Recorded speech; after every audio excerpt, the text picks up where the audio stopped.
Continuando la escucha del Evangelio según San Lucas, en este domingo 27 del tiempo ordinario, el pasaje propuesto comienza con una petición de los apóstoles: acrecienta nuestra fe. Hagamos el recorrido de las lecturas para que lleguemos con mayor claridad a la proclamación del Evangelio, donde está la respuesta de Jesús. La primera lectura está tomada del libro de Habacuc, capítulo 1, versículos 2 y 3, y capítulo 2, versículos 2 al 4. Ante todo, ubiquemos este profeta. Habacuc vivió en torno al año 600 antes de Cristo, un periodo de la historia particularmente triste para Israel, que terminó con el sometimiento militar a los caldeos, habiéndose debatido entre la Asiria decadente y la Babilonia renaciente.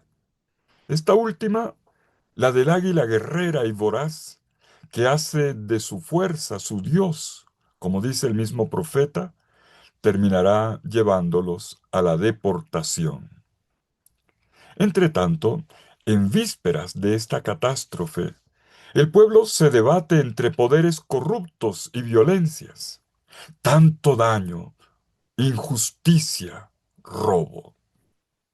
El texto escogido, el único de este profeta que leemos en todo el año litúrgico, tiene dos partes. La primera es una pregunta, capítulo 1, versículos 2 y 3. Y la segunda, la respuesta, que leemos en el capítulo 2, versículos 2 al 4.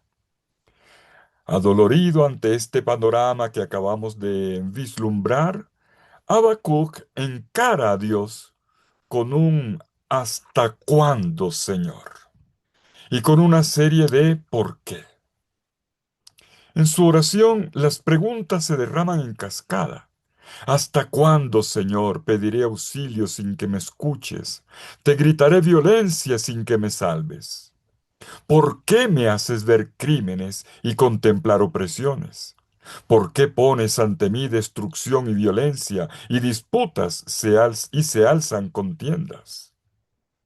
Es decir, ¿es posible que no pase nada? ¿En qué momento vendrás para instaurar un orden justo? Y el profeta Habacuc se ve abocado a afrontar sin paliativos el problema del mal. La cuestión es esta. Como ya lo habían dicho otros profetas antes de él, el pueblo parecía merecer un castigo por su mal comportamiento, y éste sería infligido por los enemigos.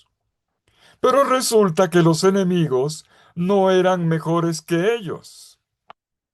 En consecuencia, como pregunta en el capítulo 1, versículos 12 y 13, el Dios santo y justo podría permitir que paganos más corruptos que su pueblo abusen de su superioridad.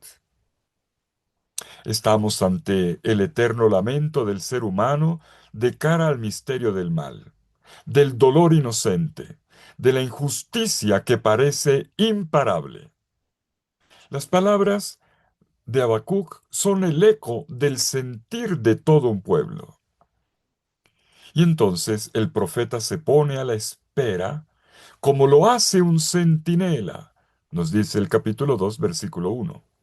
Bella, preciosa esta imagen. El profeta es como un centinela nocturno que espera la llegada de la respuesta. De la misma manera, es la oración auténtica, un ponerse de manera incondicional a la escucha de la palabra de Dios. Y la respuesta llega.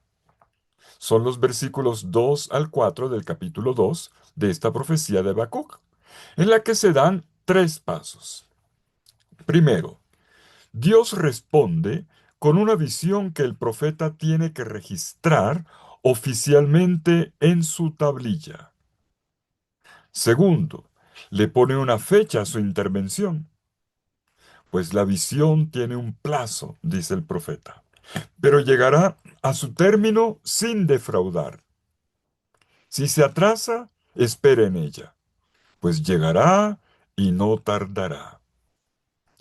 Se puede atisbar el proyecto que Dios está obrando en la historia, y este proyecto es de justicia. Tercero, anuncia la sentencia.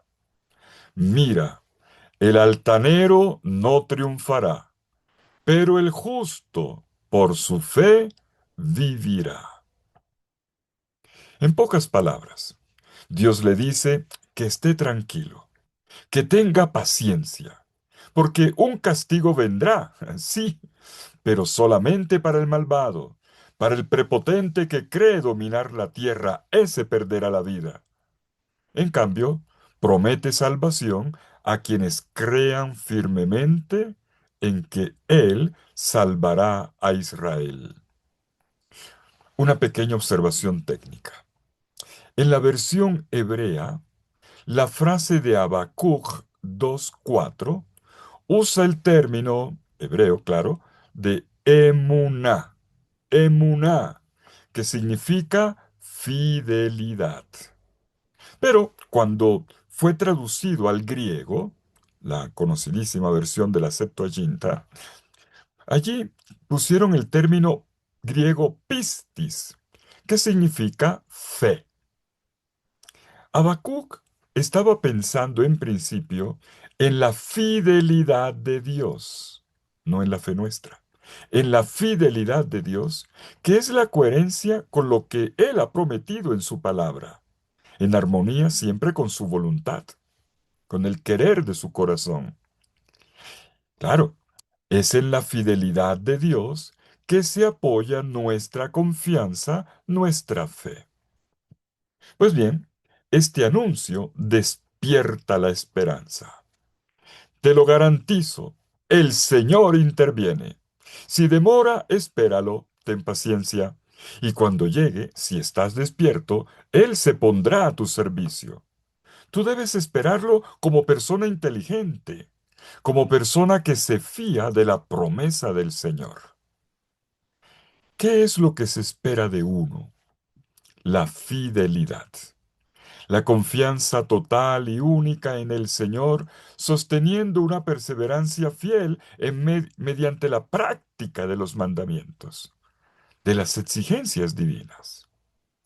Vemos pues cómo, por una parte, está el impío que confía en su poder, en su fuerza, en su riqueza, en sus habilidades. Pero resulta que lo hace apoyado en una realidad frágil e inconsistente, y por eso se derrumbará. En cambio, por la otra, está el justo que confía en el poder de Dios, quien se apoya en una realidad escondida, pero firme, y por eso mismo participará de la misma cualidad de Dios que es la vida eterna. Aumenta, Señor, nuestra confianza en ti. O sea, acrecienta nuestra fidelidad perseverante para que podamos seguirte dócilmente y alcanzar la salvación, ese dejarnos servir por ti en tu mesa del reino. El salmo responsorial está tomado del Salmo 94. Ojalá escuchen hoy la voz del Señor, no endurezcan su corazón. Repetimos todos nosotros en la oración en la liturgia. Este salmo hace resonar una admonición profética. Escuchen. Y si lo escuchan, no sean de cabeza dura. No endurezcan el corazón. Saquemos las consecuencias para nuestra existencia. La segunda lectura está tomada de la segunda carta del apóstol San Pablo a Timoteo, en el capítulo 1, versículos 6 al 8 y versículos 13 al 14. Comenzamos la lectura desde hoy de la segunda carta a Timoteo. Probablemente, si seguimos la perspectiva tradicional, El último escrito de Pablo. Cuando su muerte violenta parece inminente, Pablo le entrega a este discípulo suyo una especie de testamento espiritual. Escuchamos, se ha escogido hoy precisamente esto, cuatro recomendaciones. La primera, te recomiendo que reavives el don de Dios que está en ti por la imposición de mis manos. En el original griego se hace notar mejor la fuerza de la expresión. Está en el verbo anazopireo, que connota un quitar la ceniza en una fogata para darle una nueva vitalidad a las brasas de manera que la llamarada se eleve, que el fuego vuelva a arder con toda intensidad. Dicho de otra manera, por la imposición de manos, mediante la cual se le ha conferido a Timoteo autoridad en el gobierno de la iglesia, se ha encendido también en él el fuego del Espíritu, un fuego que, como ocurre con una fogata, hay que cuidarlo para que no se apague. Por eso Pablo ha utilizado el verbo anasopireo, reaviva, ¿eh? Sopla la ceniza, y que se levante la llama. Pero resulta que con el tiempo el fuego del entusiasmo se va debilitando, viene el desgaste, llegan las cenizas. Pues hay que soplarlo para que se vayan las cenizas y arda de nuevo el fuego del Espíritu. Si esto ocurre, podrá Timoteo llevar adelante con mayor pasión la misión encomendada. Porque el espíritu que lo constituyó como ministro del Evangelio, agrega Pablo, no es un espíritu de cobardía, sino de fortaleza, de amor y de templanza. Tanto Pablo como Timoteo viven su ministerio en un ambiente intimidante. Por eso Pablo les recuerda, nada de cobardía, fortaleza, amor, templanza. Están en un ambiente intimidante en el que ya comienzan a darse con mayor intensidad las persecuciones y los primeros martirios. Segunda recomendación. No te avergüences del testimonio de nuestro Señor ni de mí, su prisionero. Precisamente porque está avivado por el Espíritu, es que no debe dejarse acobardar por lo malo que le está sucediendo a Pablo en la cárcel, ni tampoco temer que le ocurra a él mismo. Ten la valentía de arriesgar la vida para seguir al Señor, sufriendo la misma cruz de Cristo, le insta Pablo a Timoteo. Y el modelo de su actuar debe seguir la enseñanza de Pablo y apoyarse en su fe en Cristo Jesús. Y esta es precisamente la tercera recomendación. Ten por modelo las palabras sanas que has oído de mí en la fe y el amor que tienen su fundamento en Cristo Jesús. Y cuarto, vela por el precioso depósito, con la ayuda del Espíritu Santo que habita en nosotros. Subrayo aquí una expresión que se ha hecho tradicional, el buen depósito. Kalen paratheken, mejor precioso, kalos, bonito, precioso depósito, dice literalmente. Y este precioso depósito, este kalen paratheken, es la fe en Cristo resucitado. Norma del compromiso misionero debe ser la fe. Fe en la palabra de Dios testimoniada y proclamada por el apóstol. Fe que es fidelidad al precioso depósito, al Kalem Partheken, que transmite en su conjunto la buena noticia de Jesucristo muerto y resucitado, y Jesucristo mismo en quien creemos. Es de este depósito que un apóstol, encendido en el fuego del Espíritu, se hace un fiel servidor. Y llegamos al Evangelio. Lucas capítulo 17, versículos 5 al 10. Jesús es provocado por una petición de sus discípulos. Aumentanos la fe. La petición por el incremento de la fe equivale a un mayor conocimiento de Dios para comprender mejor su estilo, su proyecto, su mentalidad. La respuesta de Jesús va por partes. En primer lugar, en el versículo 6, responde con un argumento irreal, una imagen amplificada para que sus discípulos entiendan que la verdadera fe es capaz de estremecer al mundo, alterando el curso actual de las cosas. Luego, en los versículos 7 al 10, valiéndose de una parábola, explica que lo que parece impensable para los seres humanos resulta posible en el reino de Dios, y que un discípulo no debe jactarse cuando ha cumplido con su deber. Detengámonos en la primera parte. Si tuvieran fe como un granito de mostaza, dirían a esta morera: arráncate de raíz y plántate en el mar, y les obedecería. Tenemos aquí una imagen paradójica para decir que bastaría con un poquito de fe, el mínimo, para dejarse llevar y lograr increíbles resultados. Como si dijese, es posible, más aún es fácil, si dejas, pero si dejas al Señor obrar. Eso es la fe.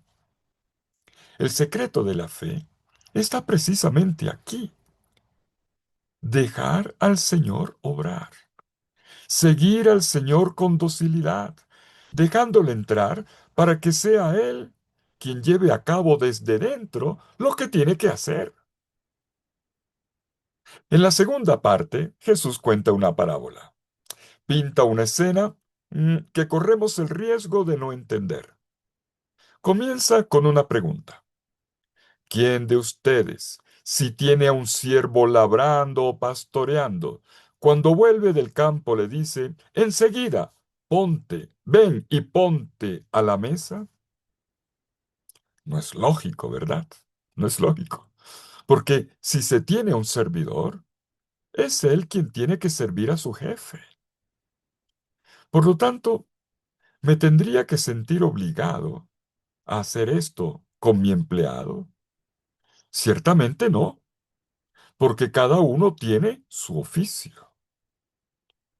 Pues esta es la mentalidad mundana, la del patrón que usa el servidor. Si bien esta es una mentalidad por superar, como ya lo había dicho Jesús en pasajes anteriores. Recuerden el domingo 19 del tiempo ordinario, no hace mucho, lo leímos. Recordemos que en el texto de Lucas 12:13 se decía, dichosos aquellos siervos a los que al volver su amo los encuentre vigilando. En verdad les digo que se ceñirá la cintura, les hará sentar a la mesa y acercándose les servirá. A ver, ¿quién de ustedes haría eso? Pregunta Jesús. Ustedes no, pero yo sí. El Señor lo había prometido. Si los encuentro despiertos, pasaré a servirles la comida en la mesa. Yo me haré su servidor. Esto es lo que ya habíamos visto. Es fuerte. Pues el Señor altera la lógica humana, invirtiendo el orden de patrón y siervo. Y esto es delicado. Los discípulos son siervos de un patrón distinto, de uno que es tan generoso que pasa a la mesa y él mismo les sirve. Y esto despierta en quien es servido una voluntad mayor de servicio, es más, de gratitud y de amor. Obedecer al amor no es una fatiga, es siempre un placer. Y Jesús va todavía más lejos al traer aquí, ahora, continuemos, el tema de la gratuidad. Pregunta Jesús, ¿acaso tienen que estar agradecidos con el siervo porque ha hecho lo mandado? Lo mismo ustedes.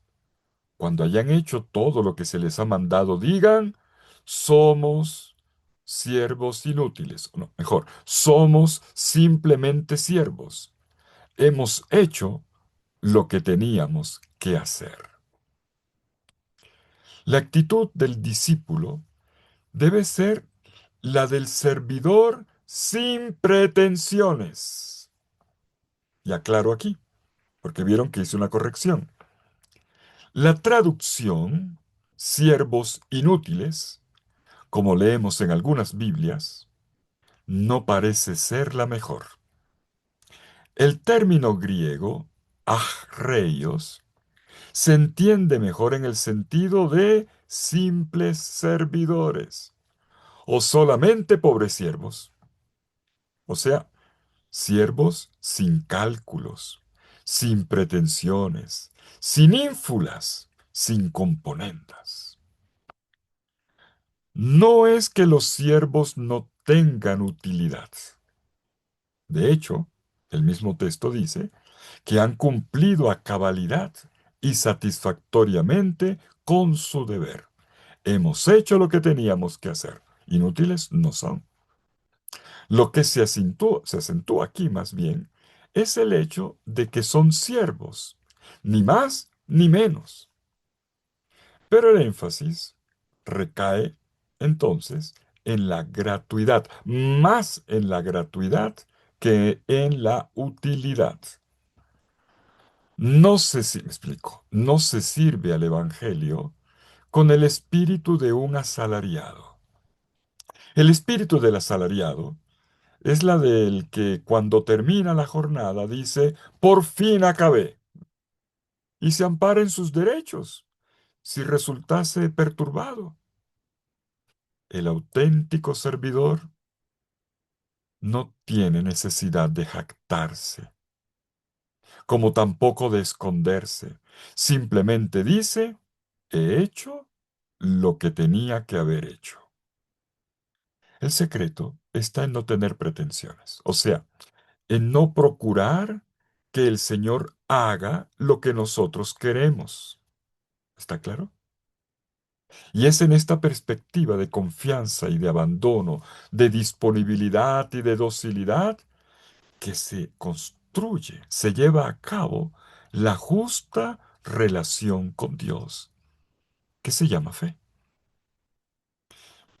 Si reconocemos que somos siervos dependientes, criaturas limitadas, que se ponen en el seguimiento del Señor, somos afortunados, porque sin que ambicionemos nada, hará más de lo que pidamos, esperemos o merezcamos. Esta es la fe capaz de lograr cosas increíbles. Si ponemos cuidado, al final Jesús no ha respondido directamente a la petición de sus discípulos de que les incrementase la fe. De hecho, la petición era inapropiada. La fe no se mide por la cantidad. Su característica es cualitativa. Este es el secreto de la fe, que crece en cuanto comunión con Dios. La fe es una respuesta de amor a un hecho de amor recibido. Quien ama de verdad no lo hace motivado por la espera de un premio o de una recompensa. Obedecer al amor no es una fatiga, es un gran placer. ¡Feliz domingo!